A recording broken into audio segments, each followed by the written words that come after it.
Teteh Tina Talisa. Silakan Ibu. Kenapa saya grogi? Karena beliau biasanya ngewawancara orang. Maka Teteh Tina Talisa memperkenalkan diri dulu sendirilah ya. Cek atau hurung. Assalamualaikum warahmatullahi wabarakatuh. Sampurasun. Alhamdulillah, salam sejahtera untuk kita semua. Terima kasih Bapak Akang sudah memperkenalkan saya dan mengajak saya ke atas panggung karena saya diminta memperkenalkan diri. Nepangkeun abdi Tina Talisa, saya Tina Talisa.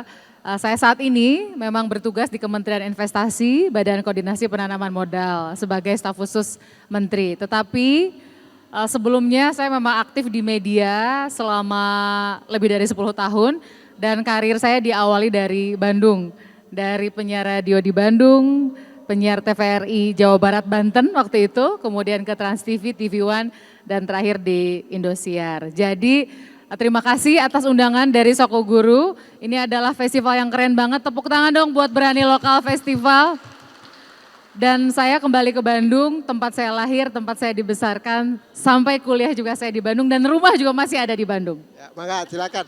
Mangga calik heula teh, Mohon. daripada ngaleut heula, mangga ya. Jadi saya senang banget ketemu Teteh Tina Talisa yang sekarang mahasiswa kita. Oh, jadi beliau itu dari kedokteran gigi ya awalnya. Kumaha? Dari Latar belakang, oh iya kuliah saya Fakultas Kedokteran Gigi Unpad. Tapi S2 juga di Unpad Komunikasi. Ada yang Unpad di sini atau anaknya, saudaranya? Alhamdulillah. Unpad kahiji, Unpad ngahiji. Ya. Jadi kita sangat senang ya Bapak Ibu, orang Unpad datang ke Bandung. Ya, dan sekarang beliau lagi sekolah. Kebayang dong, dari kedokteran gigi langsung tembak ke Vkom. Ya kan? Betul. Kemudian sekarang juga sudah S3 di Vkom kalau tidak salah ya, alhamdulillah. Sekarang kebetulan S3-nya di UI, Oke. di Sekolah Kajian Strategik dan Oke. Global. Jadi urusannya udah global ya. Jadi Bapak Ibu, inilah orang Sunda, orang Jawa Barat yang mengglobal. Tepuk tangan buat Teh Tina Talisa. Hatur nuhun. Saya langsung Bapak Ibu tadi yang sudah disinggung saya izin sambil memaparkan sambil berdiri supados katingal. Kalau saya campur-campur bahasa Sunda bukan karena saya supaya diaku orang Sunda, tapi memang kadang-kadang lebih enak jelasin pakai bahasa daerah. Leres deh. Jadi Bapak Ibu di sini pasti semuanya pelaku usaha, betul? Saya mau tanya, yang usahanya sudah lebih dari 5 tahun boleh angkat tangan? Alhamdulillah. Yang kurang dari 5 tahun boleh angkat tangan? Oke, berarti hampir berimbang nih. Nah sekarang saya tanya, Bapak Ibu, Akang Teteh sudah punya legalitas usaha atau belum? Yang sudah punya boleh angkat tangan? Alhamdulillah. Saya buat apa di sini dong kalau gitu? Kalau sudah pada punya. Yang belum punya boleh angkat tangan? Oke, jadi ini akan bermanfaat buat kita semua. Untuk Akang Teteh, Bapak Ibu yang sudah punya legalitas, tentu harapannya bisa menularkan kepada para pelaku usaha mikro dan kecil lainnya. Sebelum saya masuk ke materi teknis, kami di Kementerian Investasi, walaupun namanya investasi seolah-olah biasanya dipikir, disangka bahwa yang diurus adalah hanya investor besar. Janten anu kedah sama-sama kita pahami adalah yang pertama, bahwa yang dimaksud investasi itu tidak selamanya dari asing. Jadi kalau ada anggapan, oh kalau bicara investor pasti asing. Itu adalah anggapan yang salah. Karena investasi itu bisa dari dalam negeri dan bisa dari luar negeri. Yang kedua, ada asumsi bahwa yang namanya investasi itu pasti harus yang besar. Yang modalnya triliun, ratusan miliar, yang karyawannya ratusan ribuan. Itu juga pendapat yang kurang tepat. Karena bagi pemerintah, investor itu adalah yang menanamkan modal dan menciptakan lapangan kerja. Jadi kalau ibu-ibu, bapak-bapak, akang-akang, teteh-teteh punya usaha, modalnya mau 50 juta, mau 5 juta, mau 1 juta, tetapi bisa menciptakan lapangan kerja sekurang-kurangnya untuk diri sendiri, maka akang teteh ibu bapak adalah investor. Jadi saya tanya sekarang, ibu bapak investor atau bukan? Saya tanya investor atau bukan? Investor. Karena kenyataannya Bapak Ibu, pelaku usaha yang paling banyak di Indonesia adalah UMKM. Dan ini bukan sekadar, mohon maaf ya, biasanya isu UMKM itu adalah isu yang ramai setiap 5 tahun sekali. Setiap mau pileg, setiap mau pilkada, mau pilpres, UMKM dibawa-bawa, betul nggak? Padahal dalam kenyataannya, fakta dan data yang menunjukkan bahwa kontribusi usaha mikro kecil terutama adalah yang paling besar buat ekonomi Indonesia.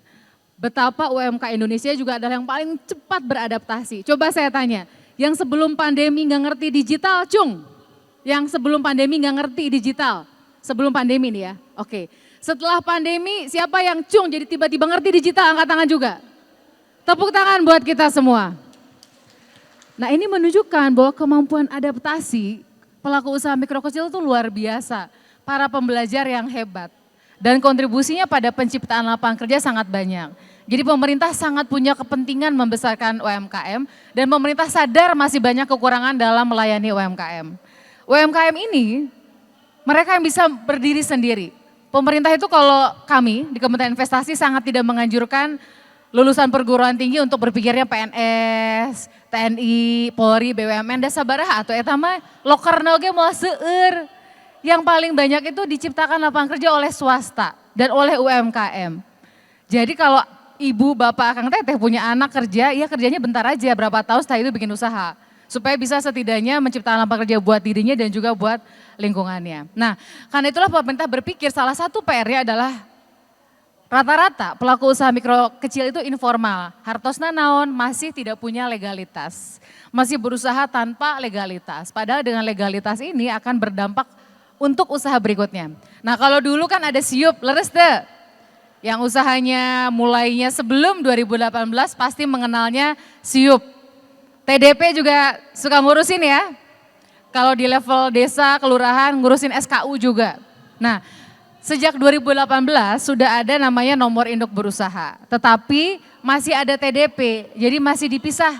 TDP ada, NIB ada. Kalau NIB prosesnya lewat sistem, kalau TDP masih manual. Masih ke level di pemerintah daerah. Nah sejak Undang-Undang Cipta Kerja, pasti tahu Undang-Undang Cipta Kerja karena banyak yang demo kira-kira gitu ya. Apa tuh demonya Ibu Bapak? Hafal ya? Biasanya yang paling banyak isu yang diprotes adalah isu ketenagakerjaan. Tetapi dalam hal kemudahan berusaha, sebetulnya terobosannya sangat menguntungkan pelaku usaha. Contohnya adalah NIB ini. Saya boleh lanjut sekarang ya ke materi yang punten tiasa teh. Sekedap. Saya harus pencet yang mana? Ah ini sudah jalan. Jadi ini adalah NIB. Kalau manusia punya nomor induk kependudukan, NIK, sekarang mah kan bayi baru lahir juga sudah punya NIK ya. Tapi belum punya KTP karena di kartu keluarga itu ada NIK-nya. Nah NIB ini sebetulnya KTP-nya usaha. Jadi kalau manusia punya NIK, usaha punya NIB, nomor induk berusaha. NIB ini sebetulnya adalah identitas yang diakui oleh negara. Jadi selama ibu bapak sudah punya NIB maka ibu bapak adalah diakui oleh negara. Karena terdata oleh negara dibuktikan dengan sebuah dokumen nomor induk berusaha yang di dalamnya terdapat 13 angka. Dan ada pengaman tanda tangan elektronik. Nah yang tadi saya sampaikan TDP sekarang sudah tidak perlu mengurus TDP. Karena NIB berlaku juga sebagai TDP. Saya tanya di sini, waktu ngurus NIB, kan ini udah rata-rata udah punya ya. Saya mau tanya yang sudah punya NIB. Waktu mengurus NIB dibantu atau sendiri? Saya mau tanya yang dibantu boleh diangkat tangannya? Oke, saya mau tanya punten. Ibu usahanya apa Ibu? Kuliner. Waktu itu dibantunya sama siapa? Sama dinas, sama apa? Dinas. Sama dinas. Tapi diisinya pakai kertas atau udah pakai laptop atau pakai tab atau pakai apa? Komputer? Pakai komputer. Jadi sudah dibantu. Tepuk tangan dong buat ibunya. Alhamdulillah sudah punya NIB. Dan kalau tadi topik sebelumnya bicara soal ekspor ya. Nah NIB ini juga syarat. Jadi kalau nggak punya NIB itu nggak bisa melakukan kegiatan ekspor impor. Bisa dilihat di sini bahwa NIB itu berlaku sebagai TDP, angka pengenal impor dan juga akses kepabeanan. Untuk para pelaku usaha yang mau melakukan kegiatan ekspor impor. Jadi NIB ini ibaratnya pintu masuk buat berbagai hal untuk para pelaku usaha. Nah yang berikutnya ini suka ada pertanyaan, naon atunya bentena sareng SIUP, SKU, dan lain-lainnya yang biasa kita kenal sebelumnya. Sejak Undang-Undang Cipta Kerja disahkan sudah tidak ada lagi SIUP, sudah tidak ada lagi SKU. Jadi cukup mengurus NIB sebagai satu-satunya legalitas usaha yang dibutuhkan oleh para pelaku usaha. Berikutnya, kenapa mundur? Sekedap. Nah ini dia. Sering ada yang punya pertanyaan kenapa mesti ngurus NIB ya? Yang pertama pasti terjamin legalitasnya. Dan yang berikutnya adalah Bapak Ibu, Akang Teteh punya akses untuk peluang usaha berikutnya. Contoh misalnya, yang usaha kuliner, cung angkat tangan, Teteh, Bapak Ibu tuh rata-rata kuliner. Kalau kuliner misalnya produk olahan perlu SPP IRT atau tidak? Perlu. SPP IRT cuma bisa diurus kalau sudah punya NIB Bapak Ibu. Jadi itulah yang sering saya sampaikan bahwa NIB ini pintu masuk untuk hal-hal berikutnya. Bapak Ibu badai ngalereskan SPP IRT upami teu aya NIB mah teu tiasa. Jadi tolong sampaikan kepada rekan-rekannya, tetangga, keluarga yang punya usaha dan memang ingin masuk ke jenjang berikutnya perlu NIB. Itu satu, SPP IRT tidak bisa diurus kalau tidak punya NIB. Dan ini adalah bagian dari integrasi pemerintah. Kalau dulu bisa ngurus SPP IRT tanpa ada NIB, sekarang tidak bisa, harus punya NIB. Sekarang saya tanya, sertifikasi halal siapa yang sudah punya? Cung, alhamdulillah sebagian punya. Perlu NIB atau tidak? Perlu. Jadi NIB ini pintu masuk tidak hanya untuk SPP IRT, tapi juga untuk sertifikasi halal. Kemudian berikutnya, ada yang mengakses pembiayaan dari perbankan, KUR boleh angkat tangan? Yang dapat KUR? Hanya sedikit ya. Nah kalau Bapak Ibu mau mengakses pembiayaan lewat perbankan, itu juga perlu legalitas yaitu NIB ini. Jadi ini adalah upaya pemerintah agar para pelaku usaha juga menjadi para pelaku usaha yang formal dan tercatat oleh negara. Nah yang berikutnya gimana ya ngurus NIB? Tadi Ibu sampaikan dibantu oleh petugas. Ada yang nyobain isi sendiri nggak lewat aplikasi OSS? Alhamdulillah, coba saya mau tanya. Tadi mana yang angkat tangan pakai aplikasi OSS? Nah ini boleh Akangnya. Akangnya usahanya apa Kang? Ada yang kuliner, ada yang sebagian juga bukan kuliner. Oke, waktu mengurus NIB itu karena disuruh atau cari-cari tahu sendiri? Disuruh? Gak apa-apa, jangan aku itu kuda naon. Ya. Nyala. Kebetulan waktu itu sempat dapat hibah dari Unpad. Oke. Ya, dan salah satu Syaratnya itu kita sudah harus punya NIB, NIB, minimal. oke. Good. Nah, waktu mengurus NIB, tanya-tanya ke dinas atau googling terus menemukan bahwa caranya lewat aplikasi aja? Udah cuman dikasih panduannya aja dari Iya. Unpad, tapi buat ngisinya kita sendiri. Sendiri. Iya. Waktu itu pakai yang website oss.go.id atau pakai aplikasi OSS Indonesia? Lewat website. Lewat website, oke. Menurut Akang pada saat ngerjain kira-kira berapa jam mengerjakannya? Agak belibet waktu milih yang KBLI? KBLI-nya aja. Oke, usaha Akang apa? Bakso. Bakso? Ya, yang Oke. bakso 40275. Oke, setelah itu ngerjain kira-kira berapa lama waktu itu selesai ya? 1 jam ada. 1 jam, tepuk tangan dong. Kang siapa namanya Kang? Rizky, Kang Rizky, jurusan apa dulu Unpad ya? agroteknologi. Kebetulan baru lulus. Wis keren, tepuk tangan dong. Ini nih, mahasiswa lulus kuliah langsung punya usaha. Udah punya pegawai, karyawan, staff. Berapa orang Kang? Coba-coba yang kencang, 45. Tepuk tangan, aduh berdiri Kang Rizky coba. Boleh berdiri. Coba Kang Rizky berdiri. Lihat menghadap ke arah ibu-ibu. Nuki calon mantu teh ibu. Makasih Kang Rizky ya. Jadi ini adalah bagaimana pemuda generasi Z berdampak melalui menjadi pelaku usaha. Dan betapa sekarang contohnya hibah Unpad mensyaratkan NIB. Jadi sekarang banyak sekali afirmasi dari berbagai lembaga yang memang mewajibkan NIB. Termasuk di sini ada nggak yang jualannya juga punya toko-toko online? Punya, ada toko hijau, toko orange, macam-macam ya.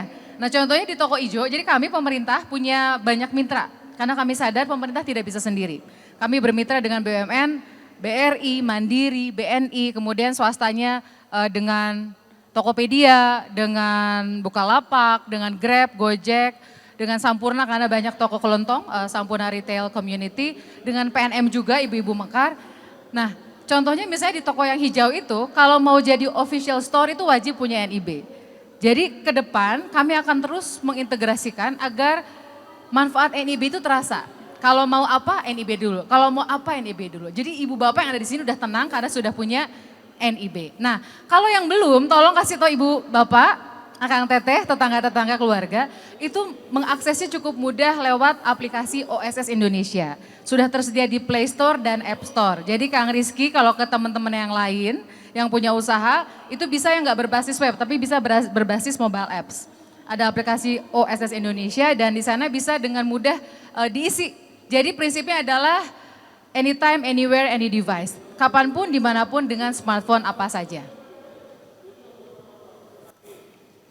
Kayaknya sensornya bukan di dekat saya sini ya. Boleh, nah ini dia. Oke, sekarang saya hanya ingin mengingatkan, siapakah kita? Kita adalah pengusaha mikro dan kecil. Bagaimana mengetahuinya? Misalnya waktu saya dulu Mojang Jajaka, saya kebetulan Mojang Pinilih Kota Bandung. 2002 tapi tos lami pisan, kemudian Mojang Jawa Barat 2002, ada syaratnya kan ya. Mojang itu tinggi mesti gimana, IPK berapa dan seterusnya. Nah sama, para pelaku usaha juga ada syaratnya.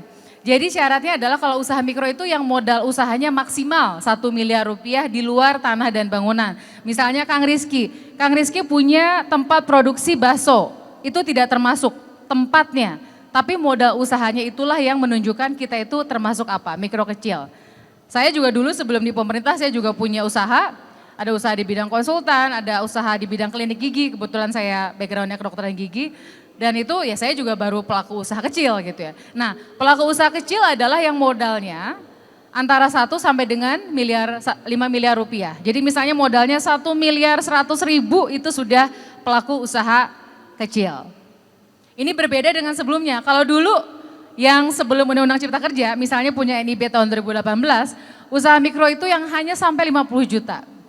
Usaha kecil tuh hanya sampai 1 miliar rupiah. Jadi sengaja sekarang pemerintah lebarkan supaya semakin banyak yang mendapatkan manfaat dari kemudahan usaha mikro dan kecil. Ya, nah ini tadi saya sudah singgung ya, apa aja sih kemudahannya? Kalau kita sudah punya NIB, tadi sudah saya sampaikan SPP IRT, kemudian juga mengurus halal, pembiayaan, juga peluang untuk mengisi lapak UMKM. Jadi Bapak Ibu kalau di rest area misalnya itu minimal 30%. Jadi di area fasilitas publik minimal 30%-nya adalah untuk usaha mikro kecil menengah.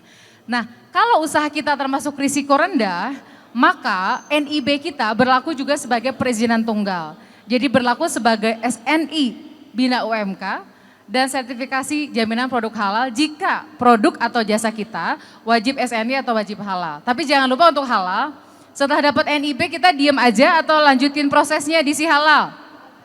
Lanjutin prosesnya. Jadi nanti Bapak Ibu bisa melihat jalurnya, ada yang self declare, ada juga yang reguler. Yang self declare semuanya gratis untuk pelaku usaha. Kemudian yang di bawah saya jelaskan mengingatkan juga soal risiko usaha. Jadi pemerintah ini sudah membagi Bapak Ibu ada 4 kelompok risiko usaha. Rendah, menengah tinggi, dan tinggi. Aduh Teh Tina lieur ngapakeunana teu kedah diapakeun. Ini sudah dipetakan oleh pemerintah dan sudah ada di dalam sistem OSS. Jadi kalau nanti ibu bapak mencoba sendiri membantu temannya, maka jika pada bagian modal usaha sudah diisi, luas lahan sudah diisi, bidang usaha sudah dipilih, maka sistem yang akan mengkalkulasi kita itu termasuk skala apa, risiko usahanya apa. Nah ini juga yang tadi disinggung sama Kang Rizky, aduh susah milih KBLI. KBLI itu adalah klasifikasi baku lapangan usaha Indonesia. Itu bukan disusun oleh BKPM tapi oleh BPS, Badan Pusat Statistik. Dan di dalam sistem gak usah dihafalin, tetapi ketik saja kira-kira usahanya itu tentang apa. Misalnya warung makan atau roti atau kue basah. Nah di dalam satu NIB boleh banyak bidang usaha. Saya sering banget ditanya, Bu Tina atau Teh Tina atau Mbak Tina, kalau saya usahanya tuh banyak. Jadi setiap satu bidang usaha satu NIB, tidak. Setiap satu NIB isinya bisa banyak KBLI. Misalnya nih saya atau Kang Rizky nih sekarang usahanya bakso ya. Terus tiba-tiba berkembang, diversifikasi makin beragam. Oh punya kedai minuman juga, punya kedai apa, boba, jus atau kopi. Nah itu adalah KBLI yang berbeda. Tetapi tetap di NIB-nya Kang Rizky. Tinggal nanti melakukan pengembangan usaha di dalam sistem OSS. Di sini ada yang sudah punya badan usaha, PT, CV dan seterusnya? Oke, belum. Kalau belum nggak ada masalah. Saya cuma ngasih info aja, jadi nggak usah ditambah pusing. Kalau sudah berbentuk badan usaha, misalnya PT, CV, maka bidang usaha di dalam sistem OSS hanya bisa yang sesuai dengan akta notaris. Jadi nggak bisa nih misalnya di akta notaris usahanya konsultan, tiba-tiba di OSS mengisi klinik, nggak bisa. Sistemnya akan menolak. Jadi akan meminta, Anda perbarui dulu akta notarisnya. Karena harus sesuai, datanya harus satu data antara akta notaris dengan di sistem OSS. Gitu ya. Berikutnya lagi.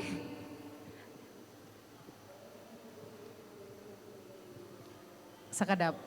Sebelumnya ada yang kelewat nggak punten? Udah ya, oke. Satu lagi berarti, nah ini. Untuk yang perseorangan, caranya sangat mudah. Bapak Ibu Akang Teteh yang penting punya KTP tapi sudah KTP elektronik ya. Karena kalau belum KTP elektronik tidak bisa diproses. Karena sistem OSS itu melakukan validasi data dengan sistemnya Dukcapil, Kementerian Dalam Negeri. Jadi coba aja kalau Bapak Ibu ngisi nih data terus salah ngetik namanya pasti ditolak sama sistem. Gitu, misalnya nama saya Tina Talisa, saya ketiknya Tina Talisa tapi SHA bukan SA, pasti ditolak sama sistem. Misalnya tanggal lahir Bapak Ibu misalnya 5 Januari tahun 85. Kalau 4 Januari aja pasti ditolak sama sistem. Karena ini adalah bagian dari integrasi sistem pemerintah. Jadi nggak boleh Bapak Ibu punya KTP tapi datanya beda. Nanti bingung dong sebagai dokumen negara kok beda-beda datanya. Kemudian yang kedua punya nomor handphone. Pasti pada punya handphone semua, ada pelaku usaha Maya. Coba saya tanya di sini. Yang di handphonenya nggak ada WhatsApp, boleh angkat tangan?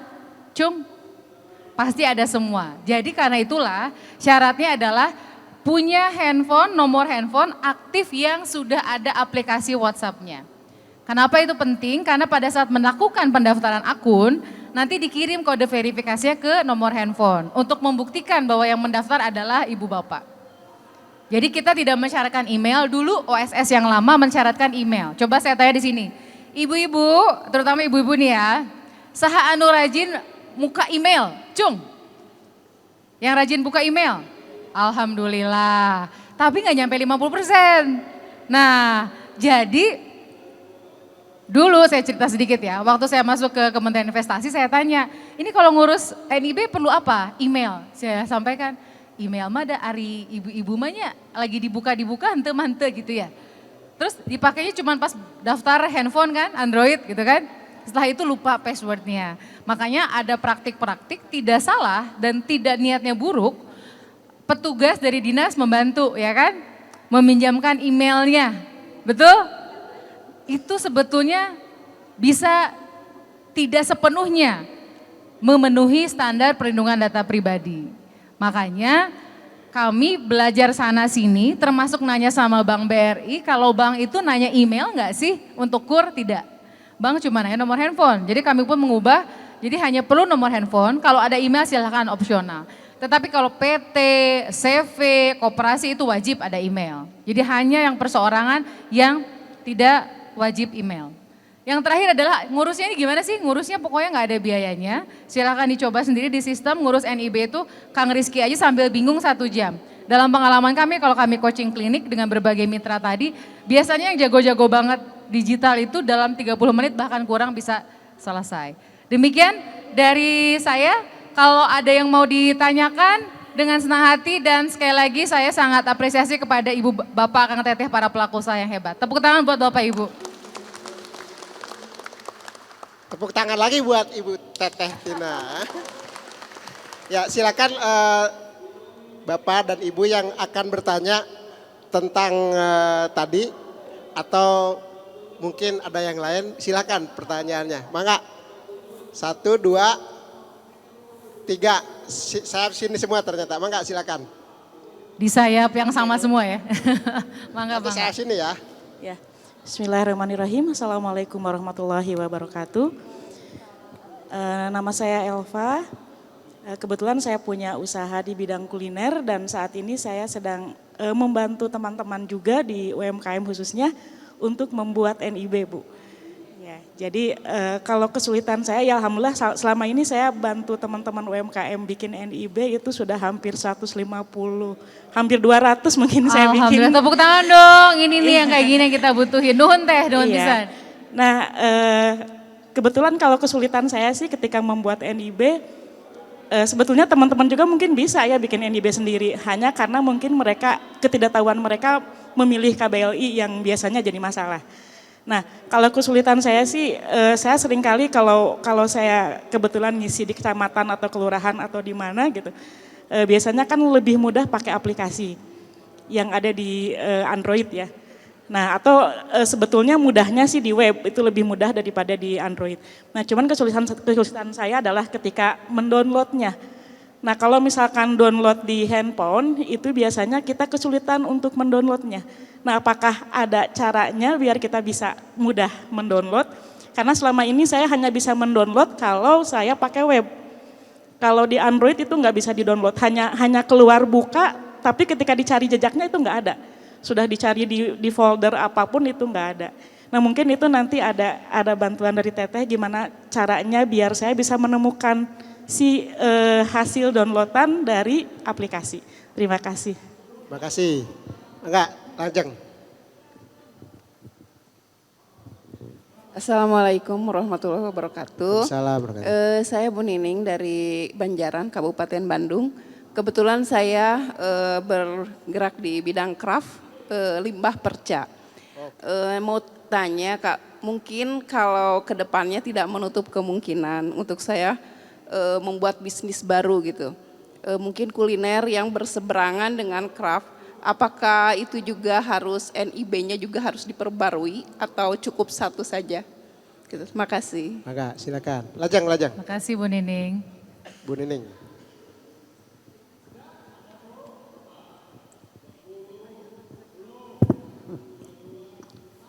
Assalamualaikum warahmatullahi wabarakatuh. Waalaikumsalam. Nama saya Ibu Rosi Rosviani dari Sumedang, Kota Tahu, Neng. Ibu bade naros wios ke bahasa Sunda. Wios, mangga. Ibu bade tumaros. Kan NIB teh untuk sadaya macam usaha. Nah, termasuk ibu oge tadi nate kuliner, Neng. Mohon. Teras kan kuliner passion. Pan passion mah teu kadang nganggo SPIRT nya Neng. Ibu teh teras ngajeng ka kuliner. Alhamdulillah tos bade 2 tahun pangintennya di kuliner. Hoyong gaduh SPIRT. Mohon. Ari saur ieu teh cenah gaduh FKP teu pelatihan. Teras ngiring pelatihan dugikeun ka ayeuna di pasihan SPIRT sementara namun saurna teh teu acan kaluar FKP-na sertifikat teu acan tiasa gitu tah. Hoyong dibantos gitu. Hatur nuhun. Assalamualaikum Hatur nuhun. warahmatullahi wabarakatuh. Waalaikumsalam warahmatullahi wabarakatuh. Ini karena memang mayoritas perempuan, jadi perempuan yang nanya. Mungkin laki-laki terintimidasi mau tanya. Tapi memang betul, pelaku usaha mikro kecil itu paling banyak perempuan. Tetapi catatannya di data kami, antara komposisi jenis kelamin pria dan wanita, yang punya NIB itu 1:1. Nah jadi pertanyaannya jangan-jangan banyak perempuan punya usaha belum punya NIB. Nah makanya kita mesti mendorong, saring rangkul para pelaku usaha untuk bantu. Saya jawab satu persatu, ada yang kaitannya dengan regulasi, ada yang kaitannya juga dengan sistem. Kalau soal sistem, Ibu, kalau kami nanti perlu cek ya Bu ya, itu sifatnya bugs atau sebuah kasus kasuistik punya Ibu saja atau yang berlaku yang lain. Karena sejauh ini biasanya bisa Bu. Jadi kalau di aplikasi OS Indonesia itu bisa dilihat di produknya Ibu gitu. Tetapi kalau tidak bisa, Ibu pernah kontak ke nomor layanan OSS tidak? Sudah pernah kontak ke WhatsApp-nya? Pernah datang ke Jalan Cianjur juga sih. Kumaha? Saya juga pernah datang ke Jalan Cianjur juga. Oh, Di Kota Bandung, Bu. iya. Iya, iya. Sebetulnya bisa juga menghubungi nomor kontak center, punten, nomor handphone saya punten, Pril. Jadi kalau ibu bapak buka follow Instagramnya OSS Indonesia, makasih Pril, ada bisa dibantu nggak ya sama teman-teman, siapa tahu bisa dibantu. Jadi kalau di aplikasi OSS Indonesia, ibu bapak bisa lihat di bio-nya itu ada nomor WhatsApp. Itu nomor WhatsApp-nya nomor WhatsApp resmi dari OSS Indonesia. Ada nomor telepon juga 169 yang bisa dikontak tiap hari kerja. Kalau WhatsApp itu layanannya dari jam 9 pagi sampai jam 8 malam. Kalau telepon 169 dari jam 9 sampai jam 4 sore. WhatsApp-nya itu sebetulnya bisa Bu dari website juga. Jadi di website itu di bagian kontak kami itu ada simbol-simbol. Ada simbol Instagram, ada simbol WhatsApp. Kalau diklik itu langsung masuk ke WhatsApp-nya OSS. Saya tapi sambil bacakan aja nggak apa-apa. WhatsApp-nya itu 0811 6774 642. Itu adalah nomor WhatsApp official dari OSS Indonesia. Jadi kalau ibu bapak terima dari nomor yang lain itu bukan dari kami. Karena kalau kami sudah verified, sudah centang hijau. Jadi WhatsApp-nya WhatsApp bisnis bukan WhatsApp perseorangan. Kami punya petugas untuk call dan WhatsApp ini sekarang 81 orang. Insya Allah semua bisa terlayani, tapi kalau kadang-kadang ada delay itu tergantung dari lalu lintas atau permintaan yang tinggi. Saya ulang nomornya 0811 6774 642, tapi jangan kontak sekarang ya hari libur. Kalau kontak sekarang manggawe di Cobian karena di situ sudah ada chatbotnya. Jadi ada pertanyaan-pertanyaan yang sudah dijawab otomatis oleh sistem. Nah kalau nggak bisa dijawab oleh sistem, nanti bisa menghubungi petugas dilayani di hari kerja. Itu dari sisi sistem. Kami juga memang sedang memperbarui Ibu nanti sistem aplikasi OSS Indonesia kita akan luncurkan versi 2. Versi 2 ini insya Allah selambat-lambat di bulan Oktober akan kita luncurkan. Sehingga lebih mudah dan lebih ramah bagi para pengguna. Yang berikutnya ini karena Pak Menteri, Pak Bahlil selalu bilang, pokoknya kalau layanin pelaku usaha, terutama mikro kecil, pikirkan yang mudah, yang nyaman bagi para pelaku usaha. Karena beliau juga backgroundnya dari UMKM dulu. Sebelum beliau jadi pengusaha besar, sebelum gabung ke pemerintah, beliau juga dari UMKM, dulu omsetnya pernah 60 juta per tahun. Sekarang asetnya sudah tentu di angka T gitu ya, tapi artinya beliau bermula dari UMKM. Nah yang berikut soal punya NIB, tapi NIB-nya itu misalnya usahanya A mau nambah B, itu bisa Bu. Jadi tapi NIB tetap satu, nanti yang berubah itu cuma lampirannya saja. Tadi Ibu punten Ibu Nining ya? Iya misalnya NIB atas nama Ibu Nining, nomor NIB-nya apa, lampirannya KBLI-nya apa. Kalau Ibu melakukan pengembangan usaha di sistem OSS, maka nanti yang berubah adalah lampirannya. Jadi ada KBLI yang ditambahkan. Misalnya awalnya warung makan, tambah kedai minuman, tambah toko kelontong, tambah ternak unggas bisa Bu. Jadi tidak ada batasan buat pelaku usaha mikro kecil perseorangan. Bisa nambah-nambah, mau 20 juga bisa Ibu. Serius. Dan NIB ini tidak ada masa kadaluarsa, beda dengan SKU atau TDP. Jadi NIB itu akan tetap aktif selama pelaku usaha menjalankan kegiatan usahanya. Nah ini adalah bentuk dukungan pemerintah supaya punten ya, tersakedap-sakedap kedah ngalereskeun deui ka desa, ka kelurahan, ka dinas deui. Jadi NIB itu akan tetap ada selama Bapak Ibu tidak mencabutnya. Jadi kalau Bapak Ibu masih usaha ya itu saja NIB ya, tidak berubah-ubah. Sama kayak NIK. Setelah kita mengurus, tidak perlu kita perpanjang. Kalau dulu diperpanjang ya Bu ya, karena kita generasi 90-an, jadi masih mengalami KTP itu ada masa berlaku leres tuh. Sekarang sudah tidak, semua berlaku seumur hidup. Betul. Nah NIB juga sama, prinsipnya seperti NIK. Yang tadi terakhir, Ibu di Sumedang, Ibu janten upami kanggo SPP IRT semuanya sudah lewat sistem Bu selaras nama. Kalau Ibu sudah punya NIB, mengurusnya pun di sistem lewat UMKU, mengurus SPP IRT dan keluar juga di sistem Bu. Jadi boleh, kami juga melihat BPOM sangat luar biasa Pak integrasi dengan kami. Padahal secara sistem mereka yang sudah lebih dulu matang dibandingkan OSS, tapi diintegrasikan dengan tujuan memberikan kemudahan. Dan pernyataan mandiri pelaku usaha itu sebagai dasar pembinaan. Kalau dulu kan harus ngurus ke dinas, betul ya Bu ya? Ke dinas kesehatan, sekarang cukup di dalam sistem dan nanti pembinaannya dilakukan oleh dinas. Jadi tekedah uah-uih kadina saya nama Ibu. Jadi sekali lagi SPP IRT cukup diprosesi dalam sistem OSS. Kalau ada kesempatan berikutnya saya sangat menyambut misalnya dari Soko Guru mau mengadakan kegiatan lagi, katakanlah kegiatan berikutnya misalnya dan mau mungkin di Bandung terasnya, kan kedah kukurilingan, provinsi teh seurnya, aya nama nambih 38 provinsi. Misalnya Soko Guru mengadakan lagi Berani Lokal Festival di kota lain. Kalau mau mengadakan kegiatan secara hybrid, katakanlah secara daring, kami siap kalau nanti diharapkan untuk melakukan pendampingan live demo bagaimana cara mengisi baik itu NIB maupun SPP IRT. Supaya clear bagi Bapak Ibu. Dan itu yang biasa kami lakukan, izin lapor juga. Jadi saya selain di Kementerian Investasi, saya juga ketua kelompok kerja sinergi substansi sosialisasi di Satgas Percepatan Sosialisasi Undang-Undang Cipta Kerja. Besok saya akan ke Surabaya. Ayeuna teh mingguan leres ya, kadang suka lupa hari. Enjing teh Senin. Besok saya akan ke Surabaya bersama-sama dengan Fatayat NU, kami mengadakan sosialisasi untuk usaha mikro kecil yang merupakan anggota Fatayat atau binaan Fatayat NU.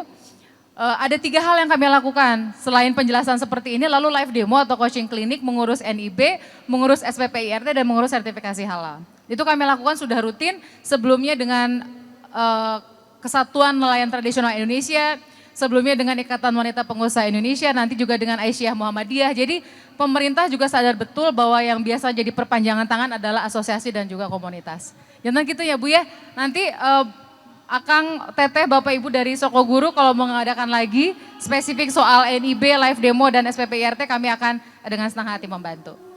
Hatur nuhun. Sip. Wah, lengkap ya Bu, kalau mau bikin SPP IRT sebetulnya sekarang sudah pakai sistem. Itu yang paling penting. Ya. Kalau dulu mah ke dinas kesehatan gitu ya, wah weh. Ya. Oke, silakan. Ya, nu ngawa kacamata. Oke, kedua, ketiga yang di tengah. Mungkin yang di tengah dulu, boleh? Nih, teh, ibu nu nganggo kursi.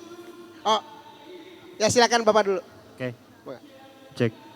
Neng kasih ke yang. Assalamualaikum warahmatullahi wabarakatuh. Waalaikumsalam warahmatullahi. Nama saya Randi dari Bandung, Teh, Pak. Baik. Boleh yang berdiri Kang supaya Oh, harus tinggal. Sorry. Nah, Oke, yang pengen saya tanyakan gini kan, sebelumnya saya udah punya NIB atas nama pribadi, gitu kan. Baru bulan kemarin saya bikin badan usaha PT gitu kan, itu di notaris. Nah, yang pengen jadi saya tanyakan adalah apakah badannya itu perlu NIB lagi atau pakai yang pribadi aja? Gitu, itu satu. Yang kedua, kemarin juga saya daftar SPP PIRT atas nama NIB yang pribadi juga. Gitu. Apa nanti ke depannya ada masalah nggak kalau misalkan PIRT dan halal kita atas nama pribadi, tapi kita ke depannya kan udah ada badannya gitu Pak. Udah ada PT gitu, seperti itu. Oke, Mangga. Mangga, siap. Ya, turun. Nuhun Kang Randi. Kang Randi Akang ya. usahanya apa Kang, kuliner? Kumaha? Pakai mic punten teh. Saya usahanya ada kafe, biji kopi, dan turunan-turunan perkopian lah pokoknya. Perkopian. Gitu. Ya, Di mana seperti usaha Kota Bandung, Kabupaten? di Bandung, kota. Di Bandung, kota. Iya. Mantap. Oh ya, satu lagi tadi lupa. Mangga tuh. SPP IRT udah daftar, cuman belum ada follow up-nya gitu dari dinas Dinas gitu ya? seperti apa Oke. gitu. Nanti Makasih. mau pakai sistem Kang. Tenang, ada teteh. Mangga, Siap. ada teteh di sistem. Ada lagi? Silakan. Mangga. Siap. 2 orang lagi, Mangga. Nih, yang di depan nih.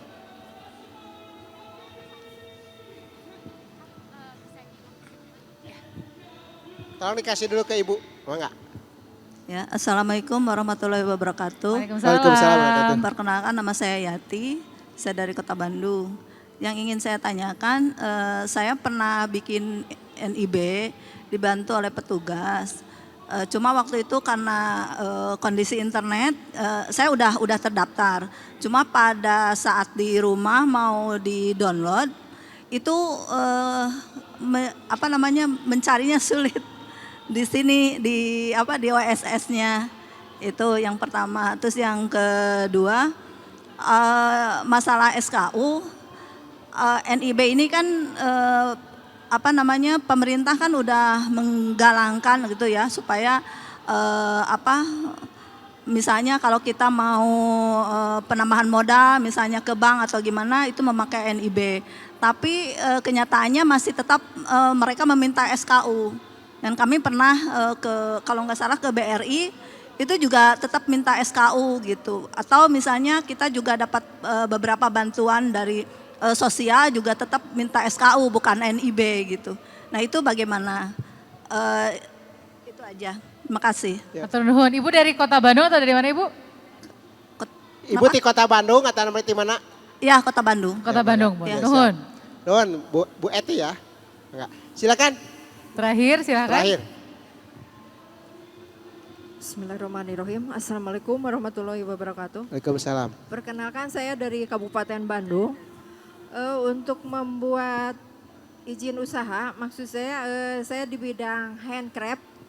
Apakah harus ada izin lokasi atau tata ruang? Berhubung saya akan membuka galeri dan itu lokasinya di dalam komplek perumahan. Nah, apakah harus ada izin peta lokasi itu rumah itu adalah bisa Tempat dipakai usaha. untuk tempat usaha atau boleh di mana saja gitu. Oke, mangga. Oke, Siap, terima kasih. hatur nuhun. Ini pertanyaannya beragam, ini keren banget. Tepuk tangan dulu dong buat Bapak Ibu Akang Teteh. Saya senang, selalu semangat kalau di antara para pejuang pengusaha begini. Yang pertama Kang Randi, NIB itu melekat kepada apa yang dijadikan acuan. Jadi kalau dia perseorangan Kang Randi maka mengacu ke Kang Randi. Jadi kalau ada badan usaha maka harus dibuat NIB atas nama badan usaha.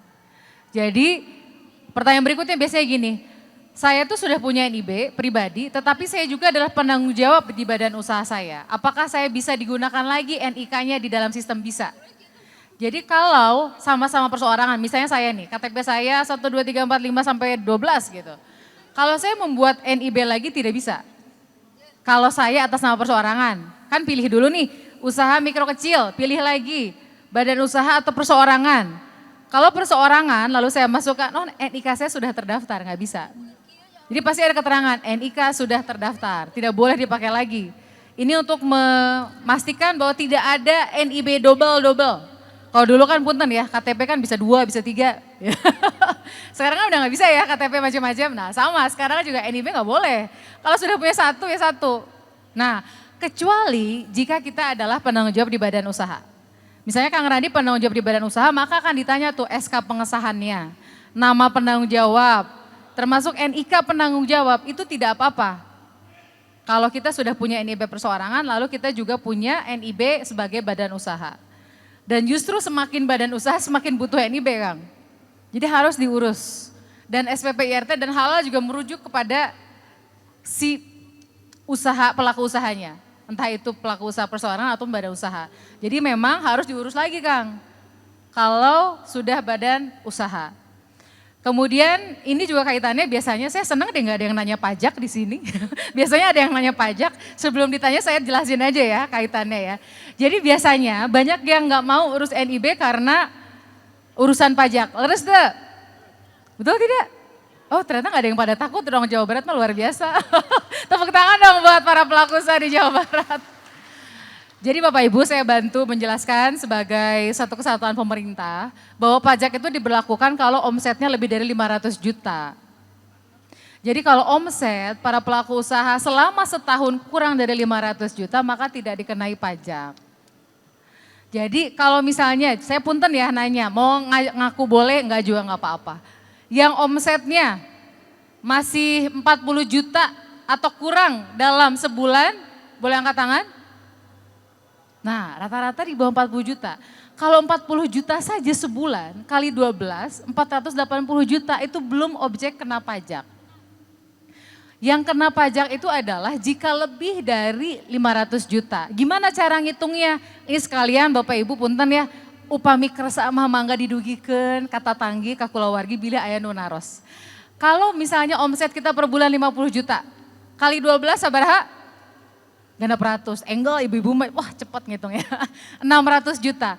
Maka yang dikenai pajak bukan 600 jutanya, tapi 600 dikurangi 500 juta dulu. 100 juta, nah 100 juta lah yang dikenai pajak 0,5%. Jadi jangan, aduh saya mah sekarang omset udah 50 juta nih, wah mendingan nggak ngaku lah gitu ya misalnya. Bukan begitu menghitungnya. Menghitungnya adalah selisih dari kelebihan dari 500 juta. Itulah yang kena pajak. Jadi kalau 600 dikurangi 500 juta, 100 juta, maka pajak Bapak Ibu 5 juta. Berarti sebulan cuma 400 ribu. Dan itu adalah bagian dari kontribusi kita kepada negara. Meskipun kita paham bahwa kalau misalnya ada penyalahgunaan kita harus protes. Kepada oknum pajak kita harus protes. Tetapi dalam konteks pelaku usaha itu adalah bagian yang harus kita penuhi sebagai bagian dari kontribusi kepada negara. Jadi gitu soal pajak ya Kang ya. Nah berikutnya, ini juga menarik nih. Pertanyaan Ibu tadi, sudah diurus NIB tetapi pas di rumah nggak bisa download gitu ya Bu, nggak bisa dibuka. Nah, saya mau tanya Ibu punten. Ibu teh sebetulnya lupa passwordnya atau napi kumaha aya mikrofon ada punten. Ibu sebetulnya mengakses OSS lalu lupa username atau password atau napi kumaha Bu? Enggak, password udah bisa masuk. Udah bisa masuk. Ibu masuknya dari oss.go.id atau dari aplikasi? Punten. Dari aplikasi. Dari aplikasi. Iya. Oke. Punten. Ibu sudah masuk di sini sekedap.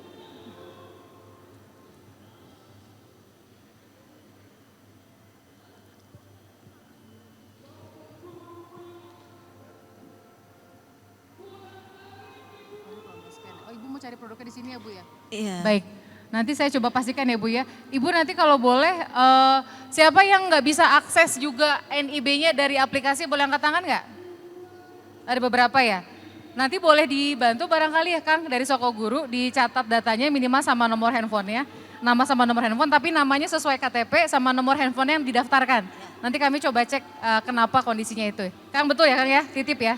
Makasih Ibu sudah disampaikan, nanti kami coba teruskan ya Bu ya. Hatur nuhun. Baik, tadi terakhir Ibu soal izin lokasi. Nah, dulu namanya izin lokasi, sekarang namanya KKPR. Kesesuaian kegiatan pemanfaatan ruang. Ada 3 tipe, ada darat, laut, dan hutan. Ibu-ibu mah usahanya nggak di hutan kan ya? Maksudnya bukan usaha pertambangan, bukan juga di laut. Kalau kita KKPR darat, untuk usaha mikro kecil, maka cukup berupa pernyataan mandiri. Jadi Ibu kalau memproses sendiri NIB, sebelum mencetak produknya, NIB-nya, maka Ibu biasanya diminta mencentang. Nah salah satu yang Ibu centang adalah pernyataan mandiri soal tata ruang. Isinya apa? Isinya bahwa kita sebagai pelaku usaha memastikan akan berkomitmen patuh pada tata ruang sesuai dengan daerahnya. Jadi untuk para pelaku usaha mikro tidak perlu mengurus izin lokasi secara terpisah. Cuma catatannya kita mesti cek juga apakah kita sudah sesuai tata ruang atau belum. Karena pemerintah daerah berhak untuk melakukan pengawasan dan pembinaan jika tidak sesuai dengan tata ruang. Nah jadi ini yang perlu dipastikan Ibu. Apakah misalnya kalau handicraft boleh di kompleks misalnya. Apakah misalnya usaha tahu boleh nggak di kompleks? Kan biasanya kalau usaha tahu ada limbahnya ya. Apakah itu boleh atau tidak? Jadi sekali lagi pemerintah memberikan kemudahan kepada pelaku usaha mikro kecil. Tapi tentu kita juga harus sesuai dengan kaidah yang berlaku di daerah juga. Terutama soal tata ruang. Karena tata ruang ini diatur per daerah. Tapi kalau yang sudah ada rencana detail tata ruang digital itu sudah masuk ke sistem OSS, sudah terkoneksi. Begitu Ibu dan Bapak sekaligus mengingatkan. Karena seringkali pemerintah daerah tuh protes sama OSS, sama kami. Kok ini pelaku usaha mereka usahanya bukan di lokasi yang seharusnya. Tetapi mereka bilang sudah punya NIB, lalu nggak mau diberikan pembinaan. Nah sebetulnya kami sampaikan di dalam pernyataan Ibu, coba Ibu buka lagi di sistem. Pernyataan mandiri itu isinya adalah bahwa saya akan mematuhi kira-kira begitu. Dan jika tidak mematuhi maka saya siap dikenai sanksi sesuai dengan aturan perundang-undangan. Makanya kita harus tetap sesuai dengan tata ruang di daerah masing-masing. Jadi bukan berarti semuanya mudah tapi lalu kita tidak menyesuaikan dengan kondisinya. Demikian Bapak Ibu, boleh tepuk tangan sekali lagi buat Bapak Ibu. Luar biasa pertanyaannya Pak. Jawa Barat ya, Jawa Barat tuh terkenal Bu, UKM-nya juara. Juara UMKM-nya. Jadi, masih gak ada waktu Bu? Boleh kalau ada 2 lagi boleh. Oke, 2 pertanyaan. 1, Kang Rizky deh, nanti pengkat ah. Nah, boleh silakan. Depan, berapa? Nanti aja pajak malah. Ya Kak. Ya silakan. Assalamualaikum warahmatullahi wabarakatuh. Waalaikumsalam. Perkenalkan, saya Nas Nasibah. Kebetulan Bisa diperbesar Bu ya. Langkung caket Bu mic nak. Kebetulan saya udah berjalan dari kerap secara turun-menurun 35 tahun. Cuman yang pengen saya tanyakan di sini masalah layout itunya, apakah layout itu sama dengan SOP standar operasional produk yang sekarang lagi gencar-gencar diadakan baik di dinas-dinas maupun di kementerian gitu. Yang ingin saya tanya masalah itu aja layoutnya gitu. Soal apa Ibu punten Bu? Layout yang tadi layout tadi kan kita sesuai dengan pemerintah yang setempat nih kan. Terus kan kadang-kadang layout itu sendiri kan ada SOP-nya ya. Apakah SOP-nya itu disesuaikan dengan pemerintah setempat atau gimana nya? Soal tata ruang Ibu? Iya, yang SOP ya. Baik. Silakan. Mangga.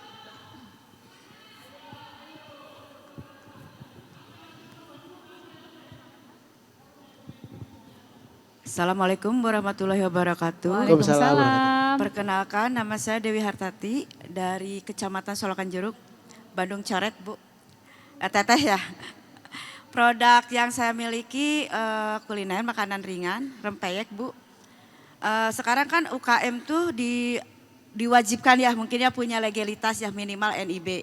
Nah, alhamdulillah saya punya produk dan alhamdulillah legalitas dari NIB, Haki, halal, Pak IRT, uji nutrisi dan uji kadaluarsa udah Bu. Alhamdulillah di tahun 2021 itu sebenarnya Udah mudah lengkap ya. loh ini, luar biasa tepuk tangan dong.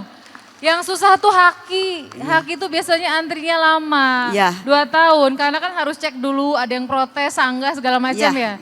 Kalau yang lain mah relatif gampang Haki sih, saya salut udah punya Haki. Ibu. Alhamdulillah Ibu sebenarnya naon Brena Ibu punten? Brena namina? Brena RD 123. Wis RD, Sugante RK. Emang ya pengalaman saya dari Haki itu kan harus searching dulu labelnya ya, banyak yang samaan. Ternyata pertama tuh saya tuh labelnya Rizky Dewi. Karena kan susah banyak, jadi kita tuh dikasih dikasih saran untuk dibikin logo dan dibentuk, disingkat. Biar itu sama Rizky Dewi, nggak berubah, cuman perbedaannya menjadi logo bukan tulisan gitu ya, karena banyak persamaan. Nggak susah Bu sebenarnya mah. Jadi sana Bu. Iya. Ibu sabar alami punten ngalereskeun Haki. Setahun sekarang dipermudah setahun. Alhamdulillah kita daftar di tahun 2020, kita proses 2021 semua legalitasnya keluar semua. Halal juga semua di 2021. Alhamdulillah. Yang saya mau tanyakan, Mangga. Legalitas udah komplit, apakah udah sampai di situ aja, apa harus sampai maju lagi ke SNI? Cuman itu aja yang saya tanyakan.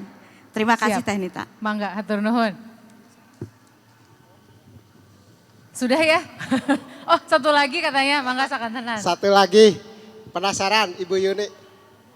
Terima kasih sebelumnya Teteh.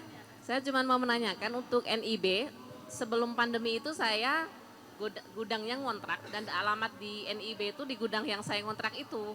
Tapi karena pandemi penghasilan menurun, saya pindah gudangnya di rumah di garasi gitu. Apakah saya harus merubah? Soalnya itu beda kota. Pas saya pendaftaran NIB itu di kabupaten, rumah saya di Kota Madia. Baik, saya jawab dari yang teknis dulu nih ya punten. Jadi kalau lokasi sekaligus saya menjelaskan. Di dalam sistem OSS itu kan ada pertanyaan soal alamat diri kita, itu kan sesuai dengan KTP ya. Tapi ada juga pertanyaan alamat usaha, betul tidak? Nah, alamat usaha dengan alamat tempat tinggal itu boleh berbeda. Karena sering banget yang nanya, ini teh harus sama atau gimana? Oh justru boleh beda. Bahkan boleh ekstrim bedanya, terbukti Teteh tadi ya. Teteh di Kota Bandung, usahanya di kabupaten. Bahkan ada yang ekstrim, KTP Jakarta, usaha mah di Banyuwangi, udah boleh ya gitu. Nah, jadi itu boleh. Nah kalau mau diubah bisa Teh di dalam sistem OSS. Jadi pindah alamat usahanya. Nanti di produk cetakan NIB-nya sudah berubah nanti alamatnya. Tidak apa-apa. Gitu kan sama-sama, apalagi sama-sama sewa kan. Ya kalau beli baru itu karena kan nanti harus ngurus KKPR-nya, kemudian ngurus kalau bangun sendiri ngurus PBG-nya. Jadi kalau alamat usaha berpindah tidak apa-apa. Dan kalau dalam satu NIB banyak KBLI, masing-masing KBLI beda lokasi usaha nggak apa-apa. Misalnya nih usahanya jualan rempeyek tapi punya tokonya juga. Tempat produksi rempeyek misalnya di Gang A gitu ya. Lalu punya kedai minuman di kabupaten lain tesawios. Punya lagi toko kelontong karena luar biasa gitu ya. Sangat ekspansif usahanya. Di tempat lain lagi nggak apa-apa. Jadi sekali lagi alamat usaha itu berbeda dengan alamat tempat tinggal. Dan bisa berbeda setiap KBLI. Kalau sama ya nggak apa-apa juga kan ada dalam satu tempat segala rupiah ayah gitunya. Paluga ada toko kelontong ayah, kedai minuman ayah, nggak ada mal nagi didinya, ayah warung makan oge itu tidak apa-apa gitu. Itu soal alamat. Nah tadi berikutnya ini sangat, Ibu punten Ibu Rizky Dewi Bu ya? Oh Dewi Hartati. Oke, Ibu Dewi. Ibu Dewi ini ada contoh yang sangat baik ya. Udah lengkap ini itu aja masih nanya, saya perlu apa lagi gitu. Jadi ini adalah bagian yang saya ingin kita sama-sama tularkan. Nah, Ibu tergantung, di dalam NIB produk Ibu wajib SNI atau tidak? Jadi nanti kalau di dalam sistem OSS itu sebetulnya ketahuan Bu. Ibu pada saat usaha mikro kecil, risikonya risiko apa? Kalau risiko rendah dan produknya atau jasanya, karena tidak hanya produk ya Bu ya, jasa juga ada yang wajib halal. Punya gudang wajib halal, perdagangan eceran wajib halal juga. Kalau produk atau jasanya wajib halal atau wajib SNI, maka wajib SNI juga. Nah SNI ini ada SNI Bina UMK. Jadi SNI Bina UMK tuh logonya beda dengan SNI. Nah kalau di dalam produk kita coba cek lagi NIB Ibu. Ibu NIB-nya mengurusnya sebelum atau setelah 2021? Saya NIB sebelum yang OSS RBA yang pertama, oke, yang pertama ada baik. NIB. Terus diregistrasi ke yang baru. Yang baru. Iya. Nah harusnya Ibu sudah termasuk yang SNI-nya SNI Bina UMK. Tetapi memang sama seperti halal. Kita harus memproses. Jadi memprosesnya ke BSN, Badan Standarisasi Nasional. Ini juga bagian yang akan kita terus kerjasamakan dengan BSN. Supaya para pelaku usaha tahu bagaimana sih caranya mendapatkan dalam terpetik dan bisa menggunakan logo SNI Bina UMK tadi. Karena kalau SNI yang sesungguhnya kan juga prosesnya lama ya, 6 bulan. Kemudian juga biayanya juga lumayan karena memang diceknya berulang-ulang. Begitu Bu. Ya, terima kasih Teh. Hatur nuhun, semangat terus Ibu, rempeyenya makin laris. Berikutnya tadi yang kelewat Teh punten. Dari yang belum dijawab tadi siapa Bu? Punten yang belum dijawab? Nuti Pengkar Bu. Nuti Pengkar ya Bu, tah Ibu.